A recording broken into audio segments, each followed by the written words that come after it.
Hello friends, welcome to my channel. आज मैं आपके लिए लेकर आई हूँ एक बहुत ही इमोशनल और touching story, the story of Muhammad Din, written bye Rudyard Kipling. ये कहानी एक छोटे से बच्चे की है जिसकी इनोसेंस और सिंप्लिसिटी हर किसी का दिल जीत लेती है, लेकिन उसकी छोटी सी ज़िंदगी अचानक ख़त्म हो जाती है। फ्रेंड्स, कहानी की शुरुआत होती है एक इंग्लिश ऑफिसर से। वही नरेटर है। उसके ड्राइंग रूम में एक पुराना टूटा फूटा पोलो बॉल रखा होता है। एक दिन उसका सर्वेंट इमाम दिन रेस्पेक्टफुली पूछता है, does the heaven born want this ball? Narrator कहता है कि उसे इस बॉल की ज़रूरत नहीं है। तब इमाम दिन बताता है, by your honour's favour I have a little son, he has seen this ball and desires it to play with. यानी इमाम दिन का बेटा मोहम्मद दिन उस पोलो बॉल से खेलना चाहता था। नरेटर मुस्कुराता है और वह बॉल दे देता है। कुछ दिनों बाद नरेटर देखता है कि उसके रूम में एक छोटा सा बॉय चुपचाप खड़ा है। वह वही बच्चा था, मोहम्मद दीन। उसने बहुत लूज और डर्टी क्लोथ्स पहन रखे थे। उसके चेहरों पर इनोसेंस और आंखों में क्यूरियोसिटी भरी हुई थी। वह चुपचाप चारों ओर की चीज़ों को देख रहा था। खासकर वह बार बार उस पोलो बॉल को ढूंढ रहा था जो अब उसका फेवरेट टॉय बन चुका था। नरेटर उसकी सिंप्लिसिटी देखकर बहुत खुश हो जाता है और उसे सॉफ्टली एनकरेज करता है।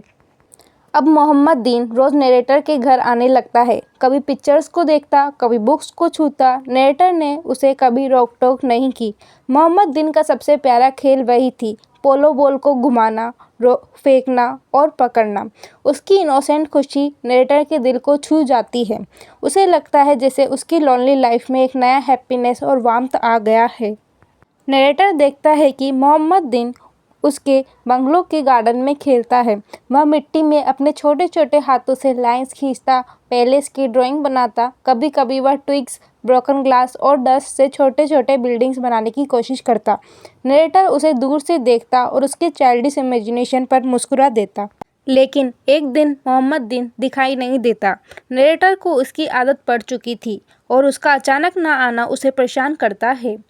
वह सर्वेंट से पूछता है। तब इमाम दिन बताता है कि मोहम्मद दिन को फीवर है और उसे क्विनिन मेडिसिन की ज़रूरत है। नरेटर तुरंत मेडिसिन और डॉक्टर की मदद का इंतज़ाम कर देता है, लेकिन डॉक्टर उदास होकर कहता है, they have no stamina these breads. यानी इतने कमज़ोर बच्चे ज़्यादा देर तक सरवाइव नहीं कर पाते।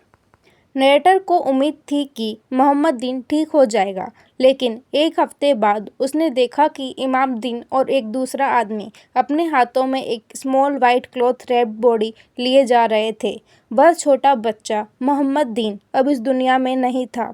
उसकी छोटी सी ज़िंदगी ख़त्म हो चुकी थी। नरेटर को गहरा दुख हुआ। उसे लगा कि उसकी लाइफ से एक इनोसेंट खुशी हमेशा के लिए छिन गई है। फ्रेंड्स, यह कहानी हमें बताती है कि childhood innocence is very precious. एक छोटा बच्चा अपनी सिंप्लिसिटी और छोटे छोटे जॉयस से भी किसी की लाइफ को ब्राइट कर सकता है, लेकिन उसकी सडन डेथ और एक एम्प्टीनेस छोड़ जाती है जिसे कोई भी भर नहीं सकता। सो फ्रेंड्स, यह थी कहानी the story of Muhammad Deen bye Rudyard Kipling. अगर आपको ये वीडियो पसंद आया हो तो लाइक, शेयर और सब्सक्राइब करना ना भूलें। Thank you for watching.